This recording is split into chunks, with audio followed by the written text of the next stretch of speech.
એ મોટા બાઈક લઈને તો બહાર ગયો? ના, હવે ક્યાંય નથી ગયો. ખોટું બોલમાં, મને ખબર છે તું જ બાઈક લઈને બહાર ગયો. હા, ગયો તો. જા બહાર શું કરી લઈશ? હા, તો કઈ બાજુ ગયો હતો? ટાંકી કાલે ફૂલ કરાવી હતી પપ્પાએ, આજે લાલે કાંટો આવી ગયો.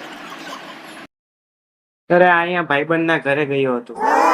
હા, નક્કી છોકરીને મળવા ગયો તો ને? હે ના, હવે એવું કાંઈ નથી. એટલે હા કા કઈ છોકરી વળી તારું ડાચું જોઈને હા કે છે?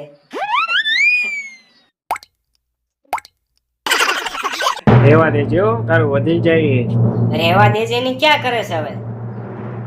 કહું પપ્પાને કહું? હા, હવે ભાઈ પપ્પાને નથી કેવું. હવે ભાઈ રહેવા દે ને ભાઈ. આખો દી નવરો બેઠો બેઠો ગાડીઓને આટા જ મારેસ. કાક કામ ધંધે જા. પપ્પાને 2-5 રૂપિયા કમાઈને દે. કાક ઢાંડો હારો આખો દી રખડ રખડ જ કરે છે.